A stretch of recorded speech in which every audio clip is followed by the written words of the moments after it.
G'day prospectors, Tony and Lisa, Gold Talk Leonora. I'm Tony, this is Lisa. Hello. Hello Lisa. Hello Tony. What a day. Isn't it beautiful? So what do we got, the end of or is it started December already? No. Is it pinch and the punch time? No. Oh. But Okay. I can do that to you anytime. And you do. So we've got the end of November, early December, let's say. Yes. And it's what, 28s, 30s? Just beautiful. Just beautiful. Yep. Flies aren't too rude. Mosquitoes are out. Mosquitoes are out. I mean, there's Yeah. always something out here trying to eat you. Yep. But, you know, it's pretty good. Yep. Anyway, we're on the test beds. Are we? We are on the test beds. Oh. And you have a detector on. I do. Waka, waka. So, I thought what we'd do is we'll come over to a little thing where we do a little air test. And we thought we'd show you what the big problem with metal detectors are, the modern detectors. And it's going to seem like it's really negative. It's not. I don't think it's negative, is it? No.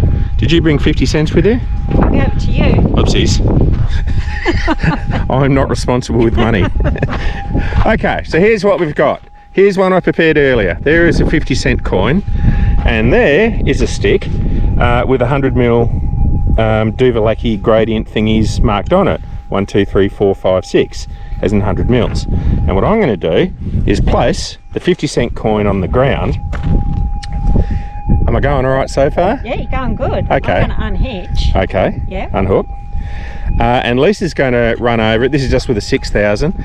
And what I'll say that this makes absolute, the experiment we're doing, it does not matter what detector, what coil, it's all irrelevant. It's all an elephant. So, wave over it, Yep. and we'll work out when the signal disappears. Alright. So I'll go down here. I'm just going to go over here. Oh God, okay, all right.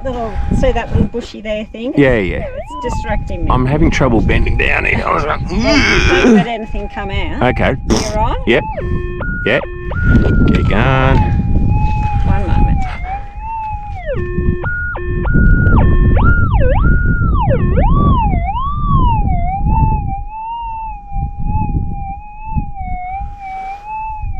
Keep going up. Keep going. We'll call it there at 500. Close enough, it's good enough. Yep. Happy with that? Yep. Yep, for the purpose of this demonstration it'll work. And what we're going to do is make one change. One. Are you going to do it? I'm going to do it. Okay, then get on and do This it. is it. Okay, baby. I have to detect like this. Why? That's the change. That's ridiculous. No, it's not. That's ridiculous. What we're going to do. Yep. Is put the little sucker on its side. Yep. So what we have is the same 50-cent coin, and so it's the same weight, same mass, same everything, but now we have a reduced surface area. Correct. Ah, let's see what happens. All right. Very good.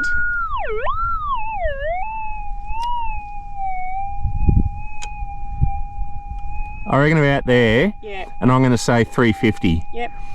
Okay, 350, 400, whatever, it doesn't matter. But the point is, it's reduced. Can you do that again? It's reduced. Actually, reduced doesn't sound. Not the right word. It's shrunk. No, no. It's stumped. It's it's shortened by a significant amount. No, it's Decreased. it is decreased. So that, well done, love. You Or words. is it deceased? Oh no. Decreased. So here's what we got. The way metal detectors work. I'll turn this off, hey? Okay. The way metal detectors work is by magic. That's all you need to know about it. So we've got a top of the line detector. It works with all detectors exactly the same. The one exception being the SDC for different reasons, but that doesn't really matter. But what happens is there's electronic doohickeys coming out of the coil, going into the ground and inducing a metallic object, and I've already lost interest. It's so bloody boring how it works. But the salient point is this, that the electronic doohickeys leaving the coil going into the ground go straight up and down. They're vertical like this. All right, so if you can imagine a whole lot of doohickeys like that, when the target is flat, there's more surface area, so there's more chance for those electronic doohickeys to hit it. Is that right? Correct. Okay, so when you put it on its arse like that, there's less surface area, so there's less opportunity for those electronic doohickeys to hit it. I just had another idea. Bloody hell. It'd be like if we were lying down together, Hey? so you've got more surface area than me. Hey, wait, Could look at it like that. what are you saying? No. You calling me a fat prick? No, I'm not. I think you are. Talking about surface area in general. Well, okay, but I still feel like I'm being victimised here. When are we going down to the Big Smoke? Next week. Next week. So we've got courses on in Mandurah on the 7th and 8th. Of December. Yep. So look on our website and come along to those, say g'day, and Bring learn. some Tim Tams. Bring some Tim Tams, preferably the white ones. It's the only time I'm allowed to eat them. to increase my surface area, and then we'll bugger off. Get your Tim Tams and we'll go. At least we're honest about it. Okay, so here's the thing. That little coin, what it's demonstrating is that when we have something with a reduced surface area, even though it's the same weight and mass and everything else, it's harder for the metal detector to pick it up. Would that be right? Correct. Okay, so if we drag this out and say that you've got lots of little gold nuggets, and no two gold nuggets are the same. They all have different shapes and sizes and all sorts of things, and most importantly is you don't know which way they lay in the ground. Correct. Am I making sense? You are. Happy days. So the thing is, a lot of people say, oh, you know, all the gold's gone, and to a point it is. When I say it is, that the easy gold is gone, given that the technology advancements that we have. The thing is that there is so much gold left in the ground. All right, there is so much gold left in the ground simply because of this little point and the limitations of modern detectors. Okay, so I really don't know where I'm going with it, but I'm trying to build up to a crescendo. Yes. So we can, I'm waiting for it. so we can keep our It's sort of it's gone a bit flat. We need to bring it up more. Okay. Boom, baby! We need to keep our five subscribers on board. Yes. So that when we launch our Patreon page and people fund us for nothing, Yes. and bring us Tim Tams. And bring us Tim Tams. Actually, could you have a Patreon page for Tim Tams? Probably could. And beer. Now let's get back to the point. Okay. All right. So here the thing is, we have a certain amount of technology that goes around the gold fields picking up gold, and with thousands of people doing this, it does make it harder and harder. But the point being that much of the gold is being missed because these detectors can't see it. Okay, and we've proven that time and time again dry blowing. We can dry blow ground that's only sort of 200 or 300 mil deep and still be picking up gold that the detectors have missed. And the reason why they've missed it, okay, you've got to walk over it, so there's always a chance people don't, but it's mainly because the gold nugget might be lying like that. Okay, if it's lying like that, it'll be long gone. But if it's on its side, no, or there, or there, or there. So detector can get it, good.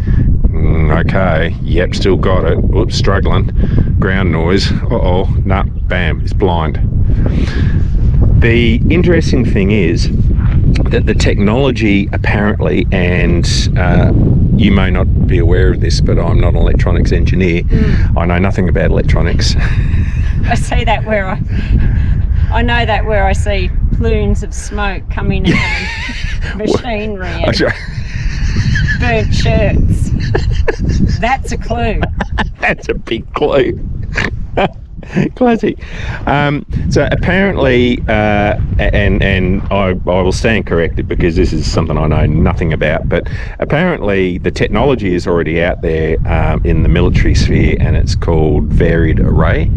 Right, so instead of the electronic doohickeys going straight up and down, the electronic doohickeys go at all different random angles. Yeah.